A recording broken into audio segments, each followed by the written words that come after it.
আসসালামু আলাইকুম। মাংস দিয়ে তৈরি ভর্তা, সেই ভাইরাল রেসিপিটি আমিও বানিয়ে ফেললাম। গরুর মাংস দিয়ে আমি আজকের এই রেসিপিটি তৈরি করছি। মুরগি, খাসি যে কোনো মাংস দিয়ে এই ভর্তাটি বানানো যাবে। 2 টেবিল চামচ সরিষার তেল নিলাম প্রথমেই, তারপর 200 গ্রাম গরুর মাংসের কিমা নিয়েছি। মাংস রান্নার সময় 2-3 পিস মাংস নিয়ে পাটায় বেটে অথবা হ্যান্ড ব্লেন্ডারে ব্লেন্ড করেও নিতে পারবেন। তো আমার কাছে যেহেতু মাংসের কিমা ছিল, কাজটি আরও সহজ হয়ে গিয়েছে।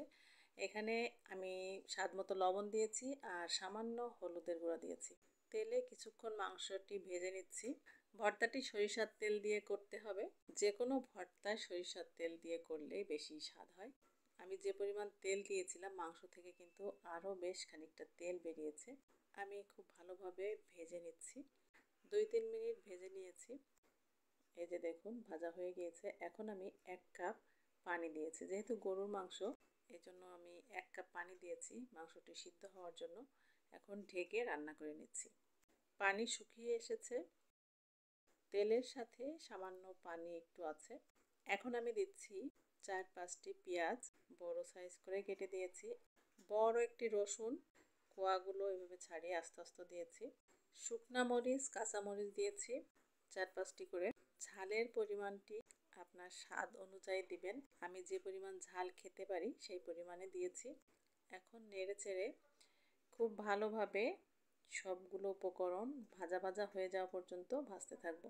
আসলে এই ভর্তাটা না খেলে আমি জানতামই না এত স্বাদের ভর্তা।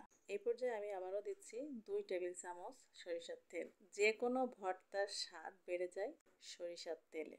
এই ভর্তাটি যদি আপনি খেয়ে থাকেন তাহলে তো জানেন কতটাই মজার। আর যদি না খেয়ে থাকেন তাহলে অবশ্যই আমি রিকোয়েস্ট করব একবার অন্তত বানিয়ে খাবেন। আপনি যে কোনো মাংস দিয়ে এই ভর্তাটি বানাতে পারেন। মাংস রান্নার সময় 2-3 পিস মাংস রেখে দিয়ে এই ভর্তাটি বানিয়ে ফেলতে পারেন এবং বাসার সবাই এই ভর্তা খাওয়ার পর আমি গ্যারান্টি দিয়ে বলছি কেউ বুঝতেই পারবে না এটা কিসের ভর্তা। খেয়ে এতটাই মজা পাবে আপনার কাছে বারবার এই ভর্তাটি খাওয়ার জন্য রিকোয়েস্ট করবে এবং আপনার প্রশংসায় পঞ্চমুখ হয়ে যাবে। তো আমার সবগুলো উপকরণ খুব ভালোভাবে ভাজা হয়ে গিয়েছে। পাতিল থেকে উঠিয়ে নিয়েছি। এখন আমি একটি হ্যান্ড ব্লেন্ডারের সাহায্যে ব্লেন্ড করে নিচ্ছি।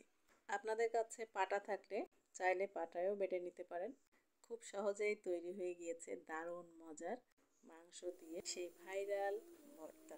এই ভর্তাটি এতটাই মজার, ভর্তা দিয়ে খেলে আর কোনো কিছুই কেউ খাবে না। এই ভর্তাটি যেদিন বানাবেন চালের পরিমাণ একটু বেশিই দিবেন, কারণ সেদিন সবাই ভাত একটু বেশি করেই খাবে।